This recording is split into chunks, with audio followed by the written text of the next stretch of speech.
All right, here we go. Merle's Mixer Show on HockeyNews.se, episode 7, coming off a 1-1 night in the SHL last night. Timra completely no-showed. The drama with the coaches did not work out well for them. A lot of travel. I should have probably stayed away from that game, but Malmo's been so bad. I thought we could take it there. An absolute miracle over in Oskarshamn.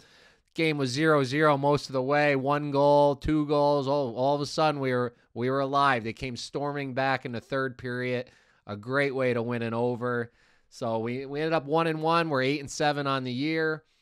The record should be a lot better if it wasn't for our one bad night in Allsvenskan where nobody could score. Of course, the next night they all scored, but we're moving on to there. We got 5 games in that league tonight.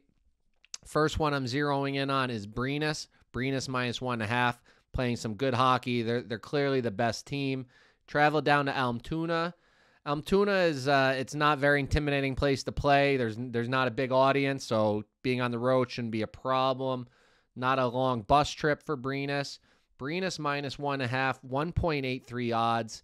Almtuna, for some reason, just gave their top scorer to Färjestad's. Like, they need more guys. Färjestad's, they're dummying everybody. And they loaned out their best player, Alex Ljungcrantz. Probably not saying that right, to Färjestad. So that can't feel good as a team. You're struggling already, and then they give away your best player on you when you got the top team in the league coming down right before Christmas. It could get ugly there. It could get real ugly. So -1.5, 1.83. Let's bank that one.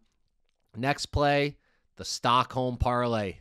Both teams in regulation, 3-way. So you got your Gardens and AIK parlayed together, 2.89. First off, your Gardens playing at home, 6 straight at home. 8 out of 9 they've won. There's been no overtime, so I'm not worried about the regulation there at all. And then AIK, they're hot too. They won 4 in a row, 7 out of 9, but it's just a fade play against Östersund, who has just been awful. They've lost 8 in a row. They've lost 13 out of 14. They're already talking about having to play in the Kvällens against the Division 1 teams. It's going to be a battle. Could it be Sundsvall playing them? We'll see.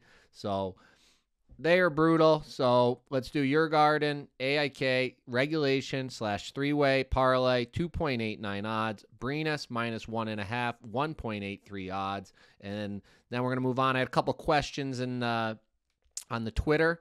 First one was from Steve King. Who's the top players for Sweden in the World Juniors? My favorite player is that I'm watching for Sweden is Axel Sandin Pellikka. If you remember, he's Detroit Red Wings first-round pick last year. He's a right-shot D-man, plays for Skellefteå, so that's a guy I'm gonna zero in on. Second question up was the Fast Bridge on Twitter. I don't know what that means, but he was wondering how welcoming the Swedes are about the English version of their show. So in Sweden, I haven't had any negative stuff yet, but in Sweden, most people speak very good English. They learn it at a young age here, and they're very receptive to the English, and especially with the hockey, you'll see the interviews on the games with the imports are done in English, so they don't really have a problem flipping back and forth to both languages. It's really amazing to see. And the last question was from the Golfing Stats fan. Biggest differences from SHL and NHL? Besides the talent level, of course, the NHL is the best players in the world. You'll get some young Swedes that are eventually going to be the best players in the world. You'll get some North Americans on their way out. You'll get some Europeans on their way out. So the biggest difference is just the skill level there. And one systems or games notice, the Swedish league is very defensive. There is very few 2-on-1s, breakaways, where in the NHL, the D are jumping all the time. They're pinching. They're just exchanging 3-on-2s, 2-on-1s, back and forth.